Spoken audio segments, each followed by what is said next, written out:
बात छोड़ दो, वो तो यहाँ तक कहने पर तुली हो जाती है कि 4 दिन से यही आई हो, कब जाओगी, तुम्हारा यहाँ क्या है।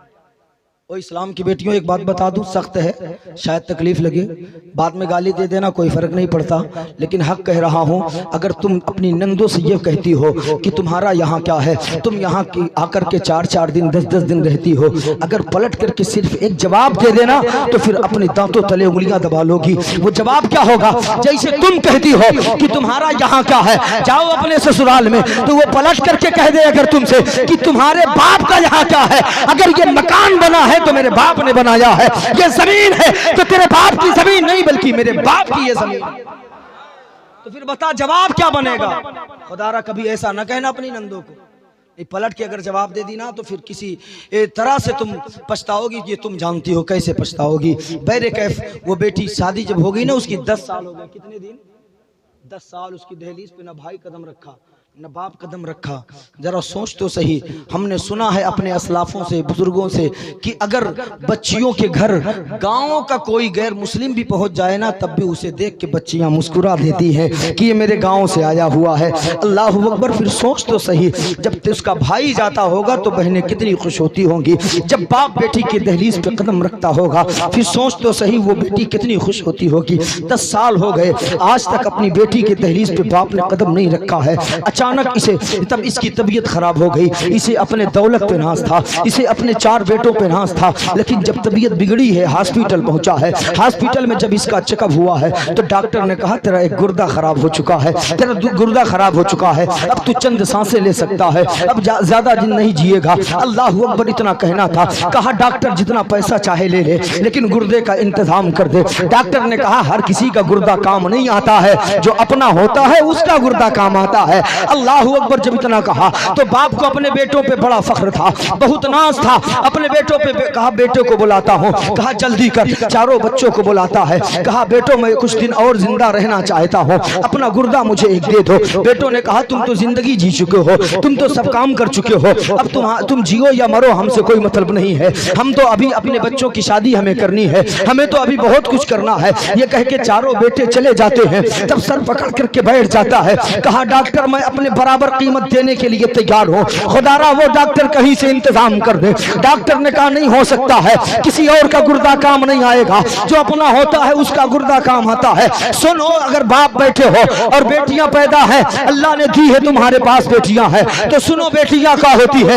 एक बेटी अपने बाप के लिए क्या हुआ करती है। एक बेटी के सीने में अल्लाह ने कैसा दिल रखा है और उस दिल में बाप के लिए कितना प्यार रखा है। जैसे ही ये खबर वो बच्ची को पहुंची है, जिस बच्ची की दहलीज पे 10 साल तक बाप ने कदम नहीं रखा है, वो फौरन अपने घर से चली है, हॉस्पिटल पहुंची है। डॉक्टर से कहा फला आदमी है। कहा हाँ। कहा जल्दी कर, मेरा ऑपरेशन कर, मेरा गुर्दा निकाल करके उसे दे दे। डॉक्टर ने कहा हर किसी का गुर्दा काम नहीं आता है, जो अपना होता है उसका काम आता है। वो बच्ची कहती है ओ डॉक्टर सुन, वो मेरे बहुत करीब के हैं, तू मेरा गुर्दा निकाल ले, काम आ जाएगा। डॉक्टर ने कहा बेटी पहले नाम तो बता दे, अपना पता तो बता दे। बच्ची कहती है कि वो डॉक्टर कहीं नाम और पता के चक्कर में कहीं उस बूढ़े इंसान का दम न निकल जाए, कहीं वो मर न जाए, जल्दी कर मेरा ऑपरेशन कर। डॉक्टर ने ऑपरेशन किया है, अब गुर्दा निकाल करके बाप को दे दिया है। बच्ची बिस्तर पर पड़ी है, कुछ दिन हॉस्पिटल में रही। अब जब रह करके निकलने लगी, जब जाने लगी तो डॉक्टर ने कहा बेटी अब तो नाम बता दे, अब तो पता बता दे, अब तो अपना एड्रेस बता दे।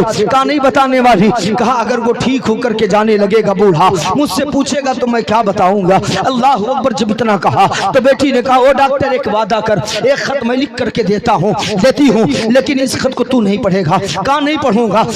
बच्ची ने खत लिखा है, लिख करके डॉक्टर को दिया है। डॉक्टर ने अपने दराज में डाला है, बच्ची चली जाती है। कुछ दिन के बाद जब वो ठीक होता है तो अब अपने बच्चे को कैसे बुलाता, उसके बच्चे कौन सा मुंह लेकर के आते जिन्होंने अपना गुर्दा देने से इनकार कर दिया था। काश इन बच्चों को बाप ने इल्म दीन सिखाया होता।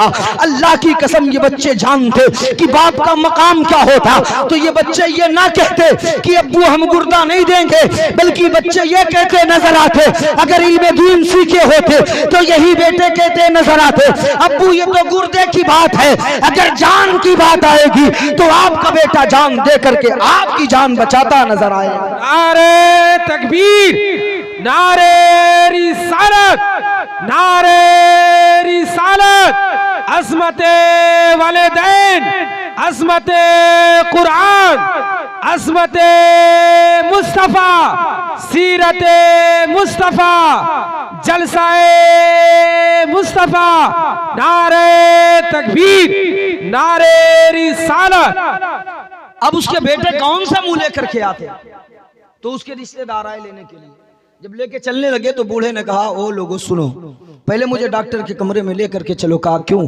कहा इसलिए कि उसने मेरी जान बचाई है। जहां बच्चों ने सांस छोड़ दिया है वहां डॉक्टर काम आया है। अल्लाह अकबर। ये वाकया सुनने के बाद अच्छों के आंखों में आंसू आ जाते हैं। ये और बात है कि आपकी जमीन अगर सख्त हो, आपकी दिल की जमीन अगर सख्त हो तो हम नहीं कह सकते हैं, लेकिन सुनना एक बेटी की फरियाद क्या होती है। अल्लाह अकबर। जब ये डॉक्टर के कमरे में पहुंचा है, कहा डॉक्टर तुम्हारा शुक्रिया, तूने मेरी जान बचा ली है, अब मरते दम तक मैं तेरा एहसान मानूंगा। तब उस डॉक्टर ने कहा, ओ इंसान, अगर शुक्रिया अदा करना है तो उस बच्ची का शुक्रिया अदा कर जिसने अपना गुर्दा तुझे अता किया है। कहा जल्दी बता उसका नाम क्या है, उसका ठिकाना कहाँ है, उसकी मंजिल कहाँ है, उसका डेरा कहाँ है, वो बच्ची कहाँ रहती है। तो डॉक्टर ने कहा नहीं बताई है, वो अपना नाम पता नहीं बताई है। हाँ हाँ, वो जाते जाते एक खत दे करके गई है। कहा जल्दी लेकर के आ। डॉक्टर ने खत दिया है। बाप खत पढ़ना शुरू करता है। अभी चंद लाइन पढ़ा था, दीवार की टेक लगा के बैठ जाता है। बाप जारो कतार रोने लगता है। डॉक्टर आगे बढ़ता है। कहा वो इंसान बता तो सही, आखिर इस खत का मजमून क्या है, इस खत में लिखा क्या है, तू इतना क्यों रो रहा है। कहा तू सुनेगा। कहा हाँ। कहा नहीं सुन पाएगा। कहा क्यों। कहा तेरा कलेजा फटक मुंह को आ जाएगा। कहा इस खत का मजमून क्या है, इस खत का उन्वान क्या है। ओ इस्लाम के बेटो सुनो, बेटियां क्या होती है और बेटियों के सीने में कितना दर्द बाप के लिए होता है। अल्लाह अकबर। तो डॉक्टर ने कहा पढ़ करके सुना। अब एक बाप एक बेटी का खत पढ़ रहा है। बाप क्या पढ़ रहा है, बेटी ने खत में क्या लिखा था, वो लिखी थी बिस्मिल्लाहिर्रहमानिर्रहीम, मेरे प्यारे अब्बू जान अस्सलामु अलैकुम,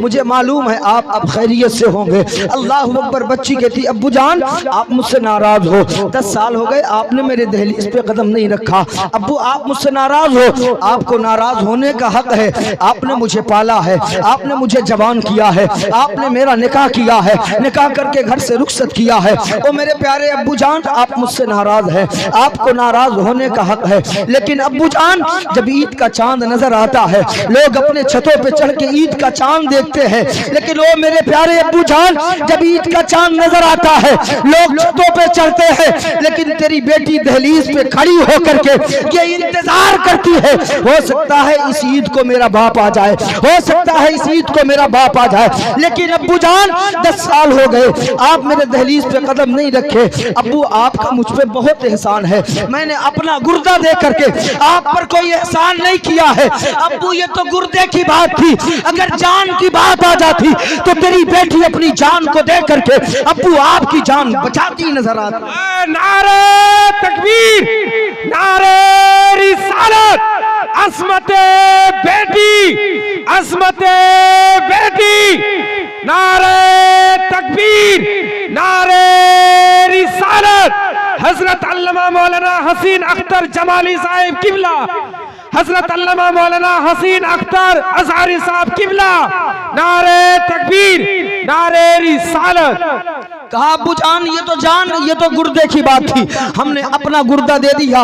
अब्बू इसे एहसान ना समझना, आपका एहसान हम पर बहुत है। अब्बू आप अपनी गोद में बैठा के अपने हाथों से लुकमा खिलाया है। ओ अब्बू जान आपका एहसान बहुत है, मैंने आपकी उंगली को पकड़ करके चलना सीखा है। ओ मेरे प्यारे अब्बू जान आपने मुझे बोलना सिखाया है। अब्बू जान आपका बहुत एहसान है, आपने मेरे लिए धूप को धूप नहीं समझा था, आपने मेरे लिए बारिश को बारिश नहीं समझा था, आपने मेरे लिए ठंडी को ठंडी नहीं समझा था, मेरे लिए दिन रात कमाया था, फिर मेरा निकाह किया था, मेरी परवरिश की थी। अब्बू जान पूरा वजूद मेरा आपके एहसानों तले डूबा हुआ है। बस अब्बू एक एहसान और कर देना, क्योंकि जब से मेरा ऑपरेशन हुआ है तब से मेरी तबीयत बिगड़ी हुई है। हो सकता है कि अब तेरी बेटी ना बचे, तेरी बेटी का इंतकाल हो जाए, तेरी बच्ची मर जाए। अब्बू बहुत एहसान है, एक एहसान और कर देना, आप जब मेरा जनाजा उठे तो मेरे जनाजे को कांधा जरूर दे देना। अगर मेरे जनाजे को आपने कांधा नहीं दिया तो जमाना देख के ताना मारेगा और कहेगा किसी बदनसीब बेटी का जनाजा जा रहा है। अब्बू जब मेरा जनाजा उठे तो जनाजा आपकी बेटी का हो, कांधा आपका हो, ताकि जमाना फख्र से कहे किसी बदनसीब बेटी का जनाजा नहीं बल्कि किसी खुशनसीब बेटी का जनाजा जा रहा है। नारे तकबीर, नारे रिसालत। और बोले दुरूद पाक पढ़े, अल्लाहुम्मा सल्ली अला सय्यदना मौलाना मुहम्मद मुबारक वसल्लम, सलातु व सलामुन अलैका या रसूलल्लाह सल्लल्लाहु तआला अलैहि व आलिहि वसल्लम। मौजूद सामीन किराम, देखो शिरनी आ रही है, इसका मतलब है कि अब ये सिग्नल है, इसका मतलब है कि अब तकरीर ख़त्म की जाए, है ना, ये इसकी अलामत है। तो इल्म ना होने की वजह, मैं इससे नहीं हटूंगा, आप घबराएं ना, हर जगह मैं दिखाऊंगा। और ये बात गलत नहीं, आप ये उलमा बैठे, बड़ी जिम्मेदारी के साथ मैं गुफ्तगू कर रहा हूँ। इल्म ना होने की वजह से ना, चाहे वो बेटी हो या बेटा हो, फिर वो अपने माँ बाप की कदर नहीं करता। इल्म दीन अगर हो तो फिर वो समझता है कि हाँ, बहन का मकाम क्या होता है, बहन का रिश्ता कितना अजीज है, रब को भी बहुत अजीज है। अल्लाह के प्यारे रसूल को, बहुत नुक्ते की बात दे रहा हूं आपको, सुन ले मेरे भाई, ये उठक बैठक ना करें थोड़ी देर और, बस बर्दाश्त कर लें। बहन का रिश्ता कितना प्यारा है अल्लाह को भी, कि अपने महबूब को जब अर्श पे बुलाया है ना, तो अम्मी आयशा के हुजरे से नहीं बुलाया है, बल्कि जब बुलाया है तो फिर आका की बहन उम्मे हानी के घर से बुलाया है। मिराज की रात जब आका गए ना, तो अपनी बहन उम्मे हानी के घर से गए। ये उम्मे हानी आपकी सगी कोई बहन ना कोई भाई, लेकिन ये उम्मे हानी अबू तालिब की बेटी हैं, और अबू तालिब अल्लाह के प्यारे रसूल हम सब के आका सल्लल्लाहु अलैहि वसल्लम के चचा हैं, और उनकी बेटी हैं उम्मे हानी, मौलाए कायनात दामाद पैगंबर फातिह खैबर मौला अली मुश्किल कुशा शेर खुदा रज़ी अल्लाह ताला अन्हु की सगी बहन का नाम उम्मे हानी। तो बहन का रिश्ता बड़ा अजीज है, लेकिन ला इल्मी की वजह से हम नहीं समझ पाते। अब और आगे बढ़े, बस बड़ी तेजी के साथ आखिरी पॉइंट पर मैं पहुंच रहा हूं, आखिरी पॉइंट की तरफ। ला इल्मी की वजह से, इल्म ना होने की वजह से आज के इस दौर में बेटा अपने बाप को गालियां दे रहा है, बेटा अपनी मां को गाली दे रहा है। जब चंद सिक्के कमाने लगता है बेटा, तो फिर पलट के जवाब देता है अपने बाप को, तुमने किया क्या है, तुमने मेरे लिए किया क्या है। वो मां से पूछता है तुम क्या किए हो, तुम क्या किए हो। लेकिन अल्लाह अकबर, शायद आपने कभी अपने बारे में नहीं सोचा कि जो तेरा वजूद है ना, ये माँ बाप की देन है, जो तेरा वजूद बाकी है, ये ला इल्मी है। इसलिए आपके यहाँ अल्हम्दुलिल्लाह बच्चों का भी मदरसा है, बच्चियों का भी है, कहीं जाने की जरूरत नहीं। इल्म दीन सीख लो और सिखा लो अपने बच्चों को, और इल्म दीन का सीखना आका फरमाते फर्ज है। नमाज फर्ज है ना, तो इल्म दीन सीखना भी फर्ज है। लेकिन आज हम इससे दूर, और उसका रिजल्ट खुद तुम देखते हो। जब वही तुम्हारा बेटा जवान होता है, जब लाठी उठाता है, तब समझ में आता है।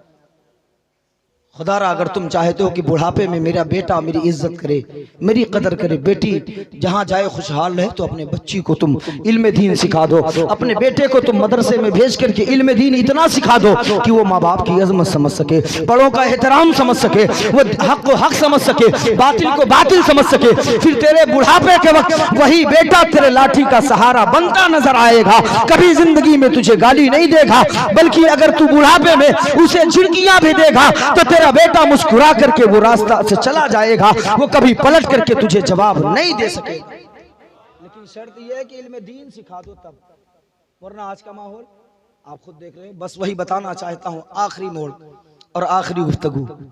माँ बाप की शान क्या होती है मालूम आपको? कितना ऊंचा मकाम है बाप का, माँ की शान कितनी निराली। बाप बाप होता है, बहुत गौर से सुनना, अब न बोलिएगा सुभान अल्लाह, अब बिल्कुल खामोशी के साथ यहां से सुन ले मेरी तकरीर। बाप का मकाम कितना ऊंचा होता है, मैं बताऊं कि बाप क्या होता है। आज हम बड़े आसानी से कह देते आपने किया क्या है। उनसे पूछो जिसने अपने बाप को खोया है, उनसे पूछो बाप की अहमियत क्या होती है, जिसने अपने बाप का जनाजा अपने कांधे पे उठाया है। जिस दिन बाप आंखें बंद करता है ना, उस दिन कमर टूट जाती है। बाप से बड़ा हमदर्द कोई नहीं होता, बाप से बड़ा दोस्त कोई नहीं होता, और बाप से बड़ा कोई साथी नहीं हो सकता है। बाप से बड़ा कोई साथी नहीं हो सकता है। और बाप से ज्यादा प्यार करने वाला कोई और आदमी नहीं हो सकता। इसको भी याद रखिए। बाप बाप होता है। कभी आप तन्हाई में जाके तब मेरी गुफ्तगू को सोचिएगा कि मौलाना ने क्या कहा था। अपना बचपना देखिएगा बस, कि जब हम और आप छोटे थे ना, इसी बाप ने, हमारे बाप ने, आपके बाप ने, सारे लोगों के बाप ने खुद पाँव में फटा जूता पहन करके हमें नया शूज दिलाया था। खुद अपने जिस्म पर पेबंद लगे कपड़े पहनना गवारा किया, लेकिन अपनी औलाद को नया लिबास कहीं ना कहीं से ला करके अता किया। और बाप क्या होता है मालूम? दिन भर फावड़ा चलाता है, हाथ में छाले होते, कमर टूट जाती है, लेकिन उसके बावजूद जब शाम को घर लौटता है ना, तो बेटा दौड़ के करीब आता है तो बाप ये नहीं कहता मेरे हाथ में छाले हैं, दिन भर फावड़ा चलाया हूं, मेरी कमर टूट चुकी है। नहीं, अल्लाह की कसम वो बाप ये बहाने नहीं लगाता। बेटा दौड़ के आता है, बाप की थकान खत्म हो जाती है और वो बाप उस बेटे को उठा के पेशानी चूम लिया। आज उस बाप को क्या सिला दे रहे हो? आज उस बाप को तुम सिला क्या दे रहे हो? जो बाप कल हम बाजार को लिए निकलते थे ना, तो बाप पूछता था बेटा जेब में हाँ इतना है, ले इतना और ले ले। लेकिन आज उसी बाप को चाय पीने के लिए हमारे और आपके सामने हाथ फैलाना पड़ता है। हमने अपने बाप को भिखारी बना करके, आज हमने और आपने अपने बाप को भिखारी बना के रख दिया है। हमें दवा लानी हो तो बाप पैसा मांगे, चाय पीनी हो तो बाप पैसा मांगे। अल्लाह की कसम तुम एक बात याद रखना, तुम मदरसे कायम कर लो और तुम मस्जिद की मीनारे बना लो, अगर तुमसे तेरा बाप रूठा है तो ये दौलत कल क़यामत में तेरे मुंह पे मार दिया जाएगा और अल्लाह तेरी दौलत को अपनी बारगाह में हरगिज़ कबूल नहीं कर सकता है। अच्छा, आपके यहाँ मौलाना लोग कोई नाम नहीं देते, लेकिन ये मिल गया, शायद ये मेरे नसीबे में था, वरना मैं तो सोच रहा था कि आप क्या नहीं तो मेरे इलाके में इतने भर में हम 4-6 हज़ार रुपए इनाम उतार लेते हैं। जितना देर मैंने खिताब किया ना, हमारे यूपी में इतने देर में 4-6 हज़ार रुपए उतर जाते हैं अल्हम्दुलिल्लाह। बहरे कैफ यूट्यूब पे मेरी क्लिप है, देख लें उसमें कैसे चलते हैं इनाम। तो बहरे कैफ ये आपके यहाँ का मशगला है, तरीका है, जो भी हो, मुझे कोई दिक्कत नहीं, तकलीफ नहीं, अल्हम्दुलिल्लाह। आप अच्छा सुन रहे हैं, यही मेरे लिए नजराना है। तो मैं बाप का मकाम क्या है, बाप का दर्जा क्या है, वो लोगों, बाप होता क्या है हम बताएं आपको।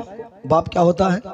बाप वो होता है कि अपनी औलाद के मुस्तकबिल के लिए, अपने औलाद के कैरियर के लिए, अपनी औलाद की तरक्की के लिए इधर शादी किया, शादी करने के फौरन बाद वो 7 समंदर सऊदी चला जाता है, कभी वो जहाज पर चला जाता है, कभी तूने उनकी इस मेहनत को नहीं देखा है, कभी तूने बाप से नहीं पूछा अब्बू आप तो हमारे लिए पूरी जिंदगी आपने परदेश में काट दी है, तो अब्बू जान अब आपको कमाने की जरूरत नहीं है, आपने हमें 25 साल तक कमा के जवान किया है, अब्बू अब आपकी उम्र कितनी है, अब मरते दम तक आपको एक जगह बैठा करके हम आपके नाज और नखरे उठाएंगे, अब्बू अब आपको कमाने की जरूरत नहीं है। ओ अब्बू जान आपने हमारी ख्वाहिश को पूरी करने के लिए धूप को धूप नहीं समझा है, छांव को छांव नहीं समझा है, अब्बू अब आप आराम करके, अब हम धूप को धूप नहीं समझेंगे, अब हम बारिश को बारिश नहीं समझेंगे, अब्बू हम आपकी खिदमत करेंगे और आपकी हर ख्वाहिश पूरी करेंगे। अल्लाह की कसम जिस दिन तू अपने बाप को राजी कर लिया,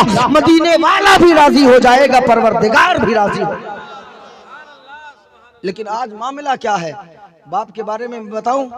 आका अलैहिस्सलातु वस्सलाम का फरमान क्या है, उससे पहले मैं बता दूं कि बाप और बेटे में फर्क क्या होता है। एक बाप है, बूढ़ा है, हाथ ऐसे यूं जिस्म कांपा करता है, चल फिर नहीं पाता।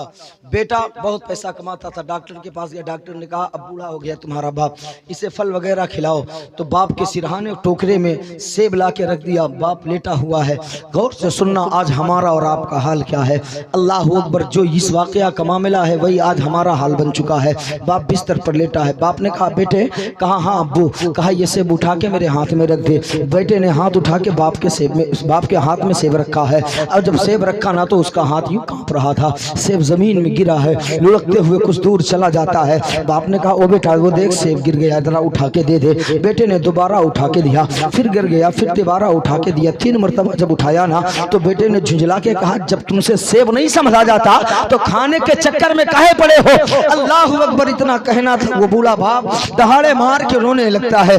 बेटे ने कहा क्यों रोते हो? तो बाप ने कहा बेटा तुझे आज 3 मरतबा सेब उठाना पड़ा तो तो इतनी तकलीफ हो गई, लेकिन तू अपना बचपना भूल गया जब इसी सेब के मानिंद तूने एक बोल को 3 मरतबा नहीं बल्कि 30 मरतबा फेंका था, तो तेरा बाप उठा कर ला ला करके तुझे देता रहा।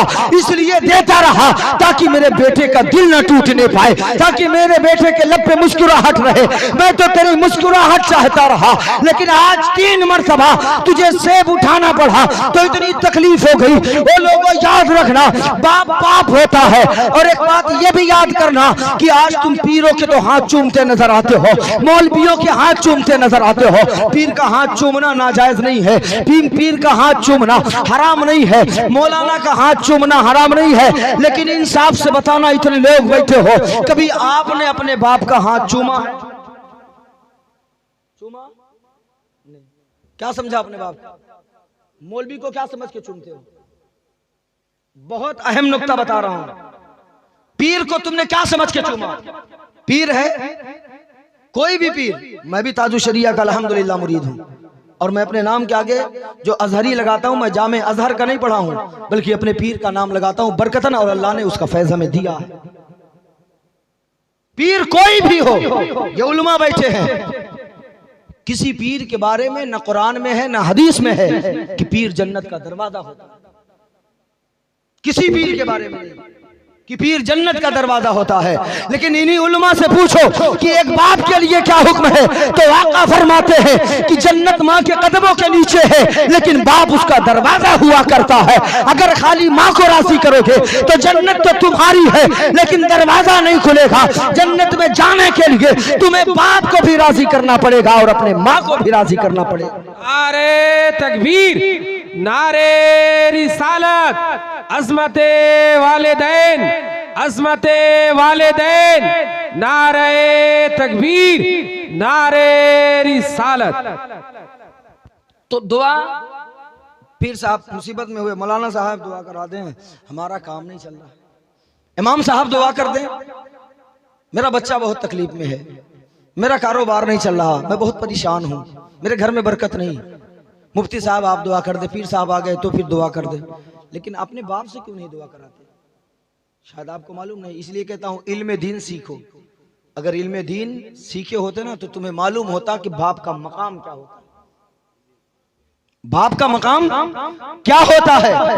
आका फरमाते हैं, उलमा का बयान है कि एक आलिम दुआ करे, ये उलमा दुआ करे, ये रब की मर्जी है, कबूल करे, बोले कबूल करे ना करे। एक मुफ्ती दुआ करे, अल्लाह की मर्जी कबूल करे, जोर से बोले कबूल करे ना करे। और एक सैयद दुआ करे, ये भी अल्लाह की मर्जी कबूल करे न करे। तेरा मेरा पीर दुआ करे, अल्लाह की मर्जी कबूल करे ना करे। लेकिन हम सब के आका फरमाते हैं कि जैसे मुझ मोहम्मद की दुआ मेरी उम्मत के हक में है, अल्लाह कभी रद्द नहीं फरमाता, वैसे बाप की दुआ बेटे के हक में हुआ करती है, अल्लाह बाप की दुआ कभी रद्द नहीं फरमाता। लेकिन बाप से दुआ नहीं कराते। हम तो ये समझते हैं इसकी औकात क्या, इसकी अहमियत क्या है, इससे काहे दुआ करा। कभी कभी अपने बाप से मुसाफा कर लिया करो, कुछ नजर आने बाप के हाथ में रख दिया करो, बाप से भी पूछ लिया करो अब्बू जेब में है कि नहीं है, उससे पहले कि बाप तेरे सामने हाथ फैलाए। शर्म नहीं आती? हमारा बाप होकर के हमारे सामने हाथ फैलाए, हमें शर्म नहीं आती? उससे पहले कि हमारा बाप फैलाए हाथ, उससे पहले तुम उनके हाथों में रख दिया करो। इसलिए कि तुम्हारे बाप जो, तुम्हारे बाप, हमारे बाप जो भी हैं, बाप होता है वो बेटों की, अपनी औलादों की दौलत को ऐसे नहीं बर्बाद करता है, बल्कि कभी देकर के देखो अपनी माँ को, कभी देकर के देखो अपने बाप को। अगर तेरे बच्चे हैं ना तो वो तमाम दौलत तेरे बच्चों पे निछावर कर दिया। दादी दादा जो होते हैं ना वो अपने पोतों पे लुटा देते हैं। तुम्हारी दौलत को अनर्गल वो नहीं खर्च करते जो तुम और हम समझते हैं। बाप बाप होता है, खुदा रहा उनकी इज्जत कर लो। लेकिन जिस दिन मैं तो बहुत बचपने में अपने माँ बाप को खो दिया है, मुझे एहसास है माँ क्या होती है। बस इसको सुन ले, बाप के बारे में मैंने बता दिया। अब माँ क्या होती है बड़ी तेजी के साथ सुन ले। ये और बात है कि आज अगर माँ बूढ़ी हो गई, खांसी आती है, तो फिर बेटा कहता है अम्मी तू दूसरे कमरे में हो जा, तेरी खांसी से हम लोग सो नहीं पाते, है ना? ऐसा है, होता है। लेकिन कभी हमने बिस्तर पे जाके तन्हाई में नहीं सोचा कि जब आज के ज़माने में पैम्पर्स चला है और बिस्तर इफरात है, लेकिन उस ज़माने में ये सब नहीं था। तो कलोट बांधे जाते थे, कपड़े बांधे जाते थे, और जब ठंड का मौसम होता है ना तो बच्चे अक्सर ज़्यादा पेशाब करते हैं। हैं।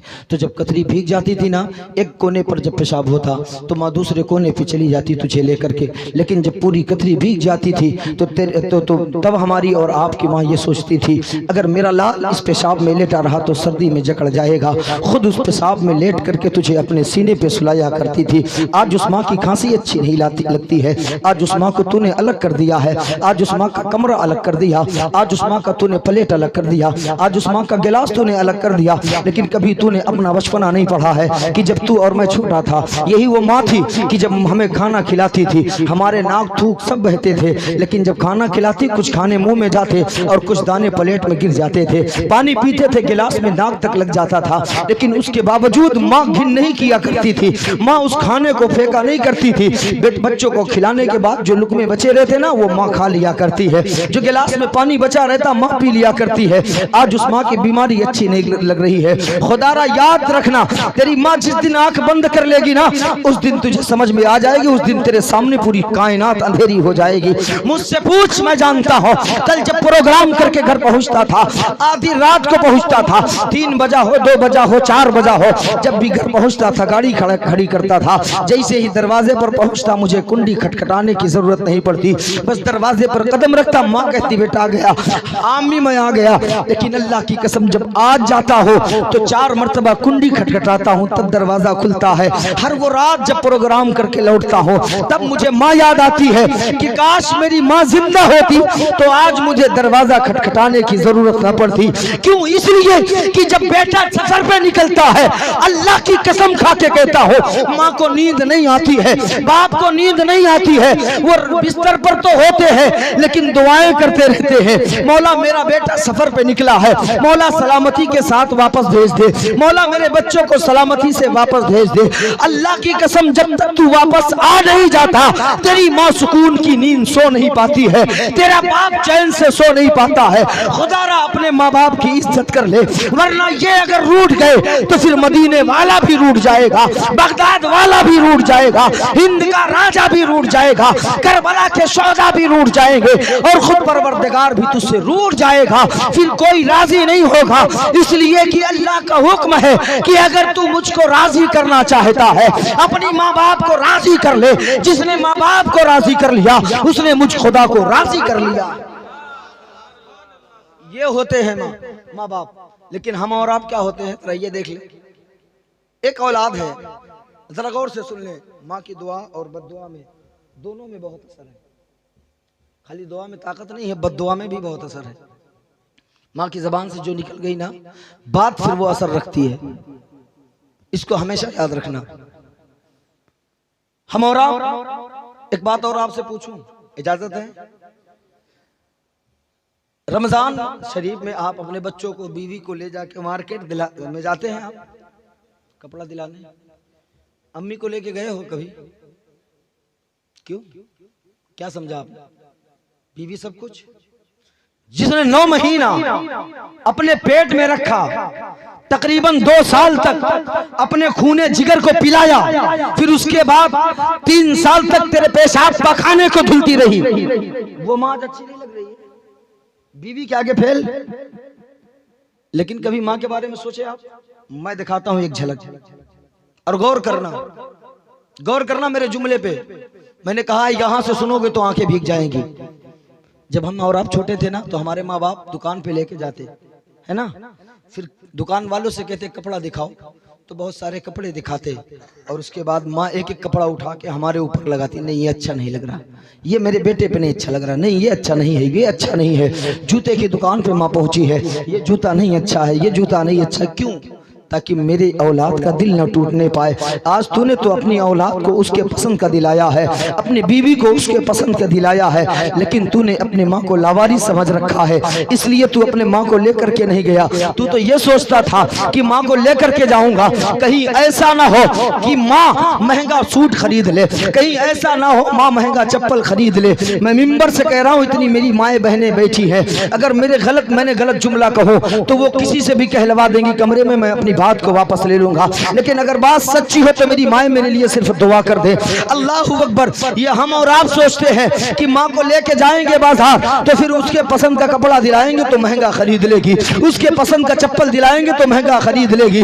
अल्लाह की कसम, तेरी बीवी महंगा खरीद सकती है, तेरा बेटा महंगा खरीद सकता है, तेरी बेटी महंगा खरीद सकती है, लेकिन अल्लाह की कसम तेरी माँ उतने ही पैसे की खरीदेगी जितनी तेरी औकात है, जितनी तेरी बसात है, उससे भी कम पैसे में वो अपना कपड़ा लेना चाहेगी, क्योंकि उसे हर वक्त में अपने बेटे की खुशी नजर आती है। हमारे बेटे को कोई तकलीफ ना हो, वो हमेशा अपनी औलाद को खुश देखना चाहता है, वो कभी तकलीफ में नहीं देखना चाहते अपनी औलाद।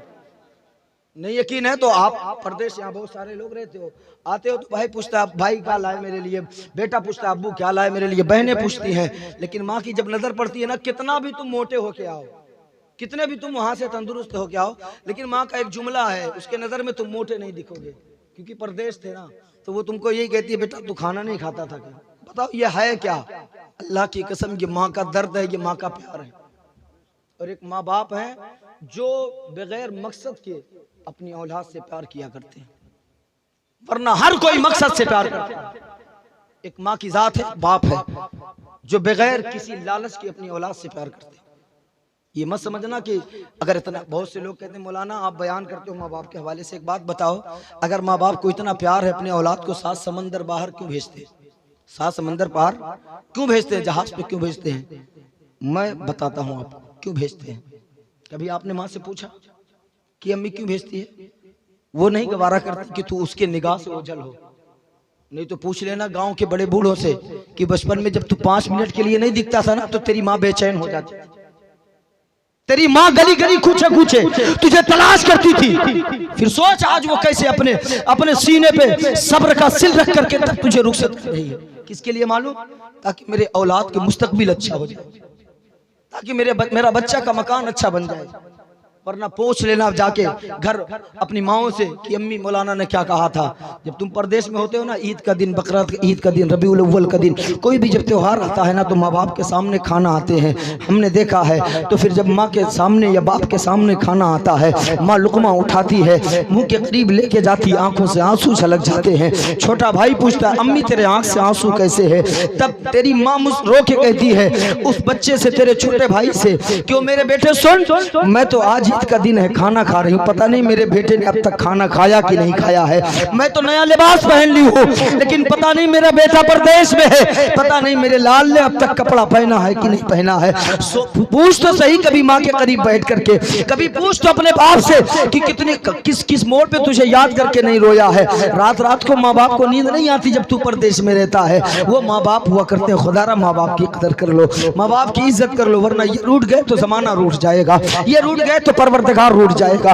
एक माँ है, अल्लाह अकबर, उसका एक बेटा है, और वो कौन है मालूम? मालिक इब्ने दीनार है। मालिक इब्ने दीनार जब हज करने गए ना, तो हज करके आप फरमाते हैं कि मैं लेटा हुआ था अपने कमरे में, यानी जो कैंप पे लगता था उस जमाने में, उसमें मैं लेटा हुआ था। मालिक इब्ने दीनार फरमाते हैं 2 फरिश्ते आए ख्वाब में, और एक दूसरे से कहते हैं इस मर्तबा बहुत भीड़ थी। तो दूसरे ने कहा अल्लाह ने सबका हज कबूल कर लिया। तो उस फरिश्ते ने कहा नहीं, एक है जिसके हज को अल्लाह ने कबूल नहीं किया।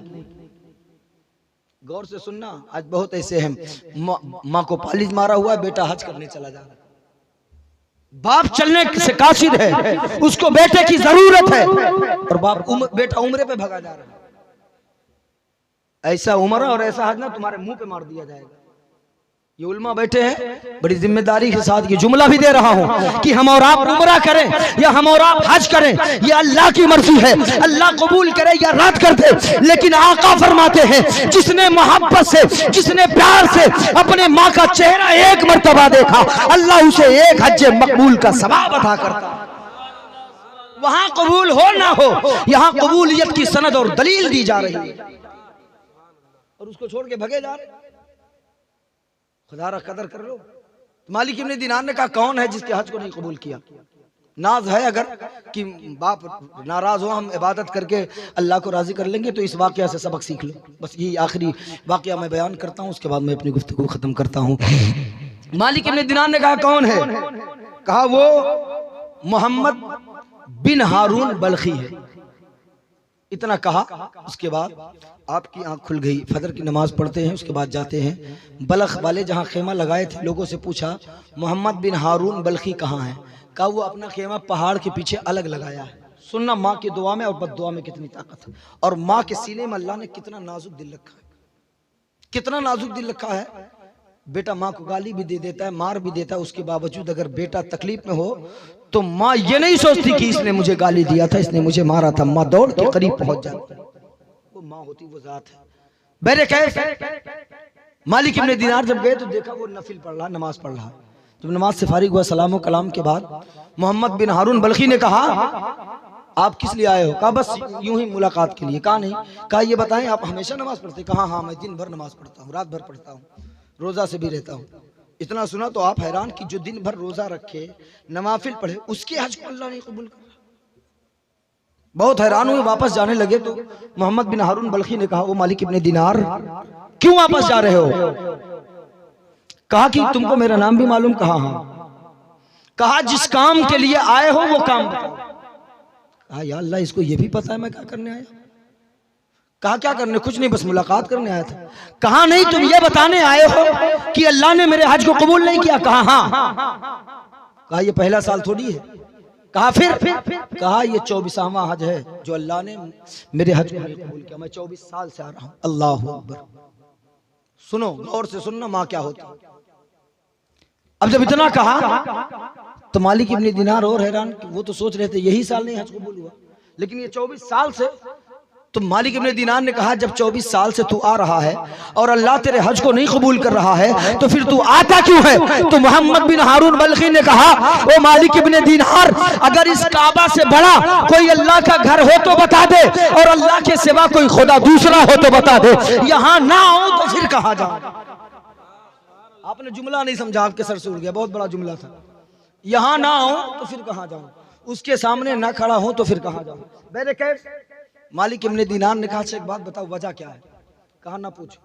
कहा नहीं बताओ सही। कहा नहीं ना पूछो। कहा नहीं बताओ। कहा सुनना चाहे तो कहा मैं बहुत बड़ा अमीर था, पैसे का दौलत का अंबार था मेरे पास, बाग थे बहुत अंगूर के। कहा फिर? कहा लेकिन मैं शराब पीता था, मैं शराब पीता था। रमजान का महीना था, मेरी माँ असर के बाद अफ्तार की तैयारी कर रही थी और हर घरों में यही दस्तूर है। तो वो तंदूर में आग जला के रोटियां सेक रही थी। गौर से सुनना। कहा मैं गया और मैंने कहा अम्मी खाना दे, भूख लगी है। तो मेरी माँ ने कहा तुझे शर्म नहीं आती? रमजान का महीना है और तू अफ्तार के वक्त खाना मांग रहा? बस इतना। मेरी माँ ने कहा मैं नशे में था, अपनी माँ को एक तमाचा खींच के मारा। अल्लाह अकबर। अपनी माँ को एक तमाचा खींच के मारा। मेरी माँ आग में चली गई। जब आग में गई तो मेरी माँ चीखने लगी, मैं जमीन पे गिरा, बेहोश हो गया।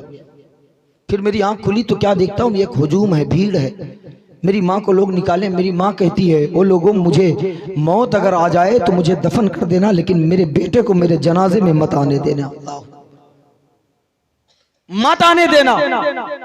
मोहम्मद बिन हारून बल्खी कहते हैं मेरे माँ को दफनाया कफनाया गया। उसके बाद सुबह मेरी बीवी आती है, मेरा कमरा खोलती है।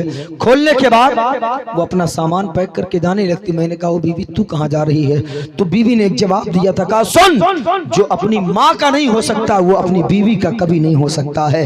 अल्लाह अकबर। इतना कह के मेरी बीवी चली गई। उसके बाद जितनी दौलत थी, जितने बागात थे, मैंने सब अल्लाह के राह में लुटा दिए, सब अल्लाह के राह में खर्च कर दिए। कहा फिर मोहम्मद बिन हारून बल्खी ने यूं कंबल हटाया और कहा देख रहे हो मेरा एक दाहिना हाथ नहीं है, मेरा बाजू नहीं। कहा हाँ। कहा ये कैसे कटा? कहा ये कटा नहीं है। कहा फिर? कहा इसी हाथ से अपनी माँ को तमाचा मारा था, इसलिए जब सब तबाह हो गया तो मैंने अपनी माफी के लिए अपने बाजू को खुद काट करके फेंक दिया है। उसके बावजूद भी 24 साल से मैं तवाफे काबा कर रहा हूँ, फिर भी अल्लाह मेरी हज को कबूल नहीं कर रहा है। वो चंद सिक्के मस्जिद और मदरसे में देकर इतराने वालों, याद रखना अगर तुझसे तेरी मार उठी है, तुझसे तेरा बाप नाराज है तो पूरी दौलत भी लुटा दे, फिर भी खुदा तुझसे राजी नहीं हो सकता। मालिक इब्ने दीनार ने कहा तब से। कहा हाँ। फिर मालिक इब्ने दीनार ने भी एक तमाचा खींच के मारा, चल दिए वहां से मार के आए। फिर जब रात को लेटे ना तो इधर आंखें लगी, उधर मुकद्दर का सितारा जाग गया। मालिक इब्ने दीनार की आंख लगी, मुकद्दर का सितारा जागा, मदीने वाले की जलवागरी हुई। अल्लाह के रसूल तशरीफ लाए, कहा ओ मालिक इब्ने दीनार, तूने मोहम्मद बिन हारून बल्खी को क्यों मारा? कहा या रसूल अल्लाह, वो अपने माँ का कातिल है। अब जुमला सुने माँ क्या होती है। आका फरमाते हैं कि मोहम्मद बिन हारून बल्खी को क्यों मारा? कहा वो अपनी माँ का कातिल है। आका फरमाते हैं वो मालिक इब्ने दीनार, जो मैं जानता हूँ वो तू नहीं जानता है। कहा हाँ या रसूल अल्लाह। आका फरमाते हैं जिस माँ की वजह से अल्लाह उसके हज को नहीं कबूल कर रहा है, कल कयामत में उसी माँ की वजह से अल्लाह उसे जन्नत में दाखिल कर। कहा कैसे या रसूल अल्लाह कैसे?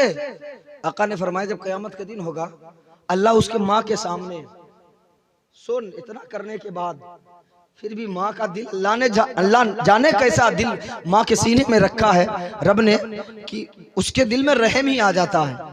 इतना करने के बाद भी जरा देखे कयामत का मंजर। आका फरमाते हैं फिर उसके सामने उसके बेटे को अल्लाह हुक्म देगा, फरिश्तों इसे लेकर के जहन्नम में जाओ। फरिश्ते लेकर के चलेंगे, ये चलेगा तो लेकिन पलट पलट करके माँ को देखेगा, पलट पलट करके माँ को देखेगा। जब जहन्नम के करीब जाएगा तब कहेगा अम्मी बचा ले, अम्मी मुझे माफ कर दे। अल्लाहू अकबर। माँ कुछ नहीं बोलेगी। फिर बेटा कहेगा अम्मी दुनिया में मेरी उंगली जलती थी तो तेरे आंख से आंसू निकल जाता था, अम्मी मेरे पाँव में कांटा चुभता था तो तेरे आंख से आंसू निकलता था, अम्मी आज दुनिया की आग नहीं है, ओ मेरी माँ आज जहन्नम की आग है, मुझे जहन्नम में डाला जा रहा है। तब वो माँ तड़प के कहेगी ओ बारी के ताला मेरी औलाद को माफ कर दे, इसलिए कि मैंने अपनी औलाद को माफ कर दिया है। रब्बे काबा इरशाद फरमाएगा ओ मेरी बंदी दुनिया में इसने तुझे आग के हवाले किया था, आज तू जहन्नम के आग के हवाले कर दे। तब माँ तड़प के कहेगी ओ बारी के ताला तूने माँ के सीने में बहुत नाजुक दिल रखा है, मैंने इसे बख्श दिया है, मैंने माफ कर दिया है, ओ मौला तू भी माफ कर दे। तो रब्बे काबा फरमाएगा ओ फरिश्तों जब इसकी माँ ने माफ कर दिया तो मैं तो 70 माओं से ज्यादा प्यार करता हूँ, मैंने भी इसे माफ कर दिया है।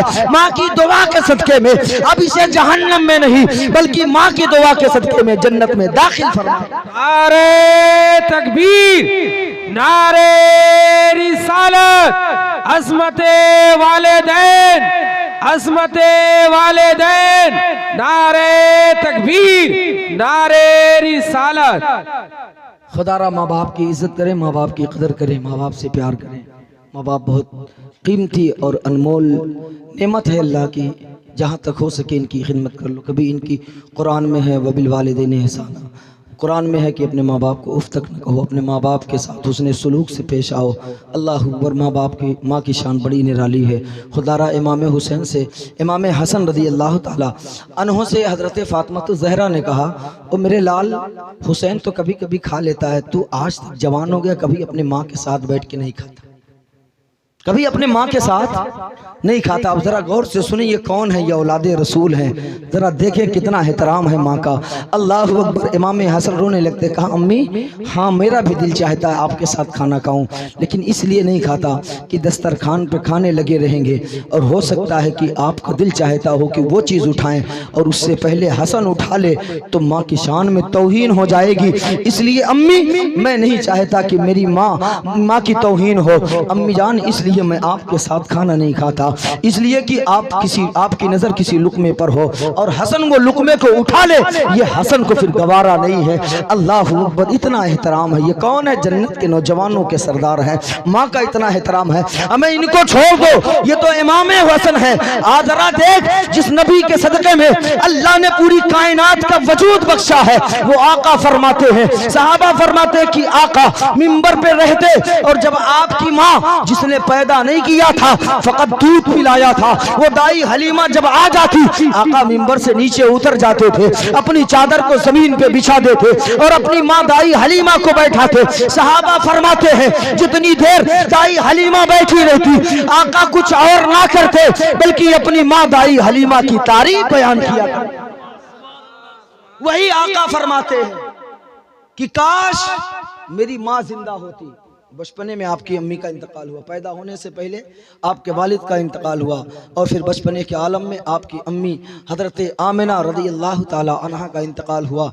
आका फरमाते हैं काश मेरी माँ जिंदा होती और मुझे बुलाती, मैं खुदा के सामने खड़ा रहता, यानी मैं नमाज में रहता। मेरी माँ बुलाती, मैं नमाज को छोड़ करके अपनी माँ के करीब आकर के दुनिया को ये बता देता कि माँ की शान क्या हुआ करती है। ये है माँ। बस आखिरी जुमला, माँ की दुआ में कितनी ताकत है। अब देखना चाहता हूँ, इतनी देर मैंने बयान किया है आपसे, और आप क्या दे करके रुखसत करते हैं। आखिरी जुमले को किस तरीके से आप नवाजते हैं और किस तरीके से दादो तहसीन देते हैं। मैं आखिरी जुमला माँ की दुआ के हवाले से देता हूँ, अगर समझ में आ जाए तो इस्तकबाल करना। अल्लाह अकबर। उल्मा फरमाते हैं माँ की दुआ में तो अल्लाह ने इतनी ताकत रखी है कि 40 ऐसे वली जिनकी दुआ अल्लाह कभी रद्द न करता हो। एक तरफ तन्हा तेरी माँ, एक तरफ, और बीच में तू 40 वली मिल करके जिनकी दुआ अल्लाह कभी रद्द न करता हो। वो 40 वली मिल करके तेरे हक में बद्दुआ करे और तन्हा तेरी माँ तेरे हक में दुआ करे। उल्मा फरमाते हैं कि अल्लाह तबारक व तआला 40 वलियों की बद्दुआ को रद्द कर देगा, तन्हा तेरी माँ की दुआ को अपनी बारगाह में कबूल फरमा ले।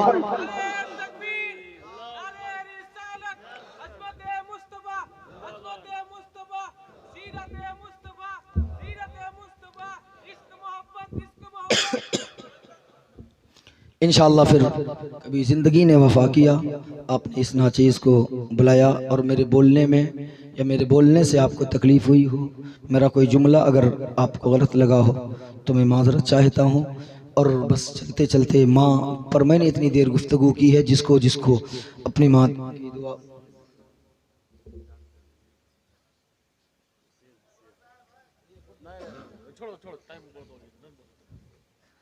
शायर कहता है कितना मासूम मेरा रश्के कमर लगता है।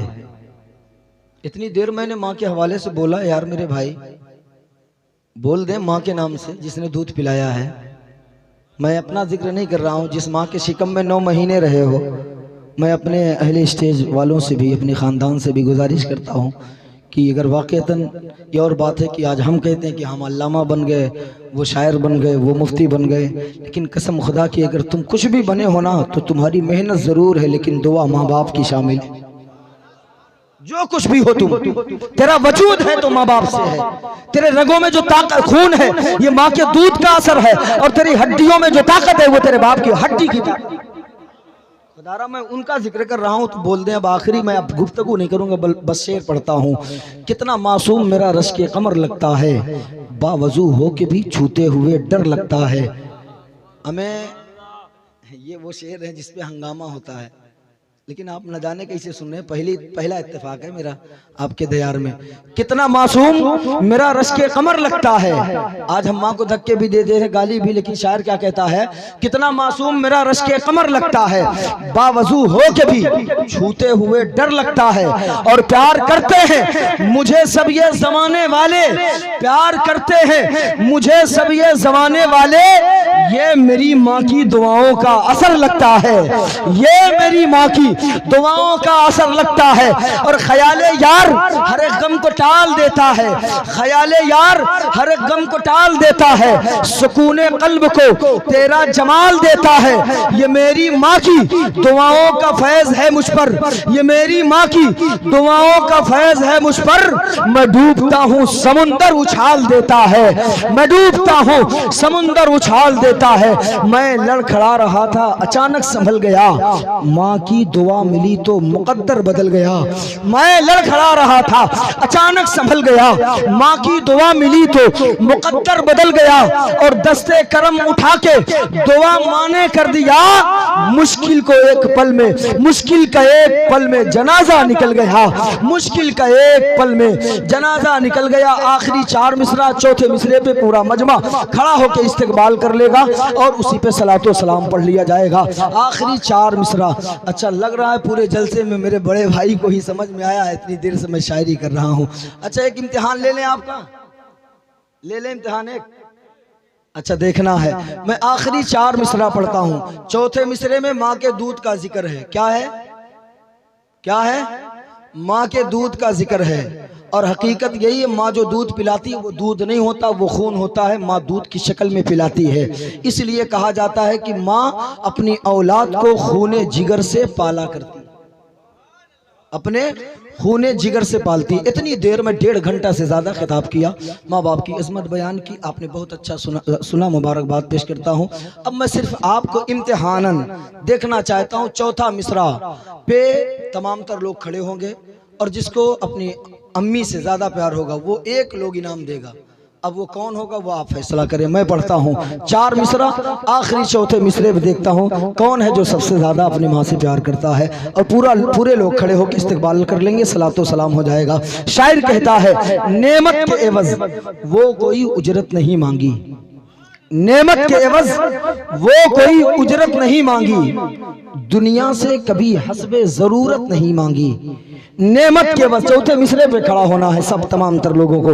नेमत के एवज वो कोई उजरत नहीं मांगी, दुनिया से कभी हस्बे जरूरत नहीं मांगी। हमें ये माँ का जिगर है, ये माँ का जिगर है कि लहू अपना पिला के, ये माँ का जिगर है कि लहू अपना पिला के हमें बेटे से कभी दूध की कीमत नहीं मांगी। ये माँ का जिगर है कि लहू अपना पिला के बेटे से कभी दूध की कीमत नहीं मांगी। मोमिन का ऐलान कभी खत्म ना होगा, दुनिया से मुसलमान कभी खत्म ना होगा।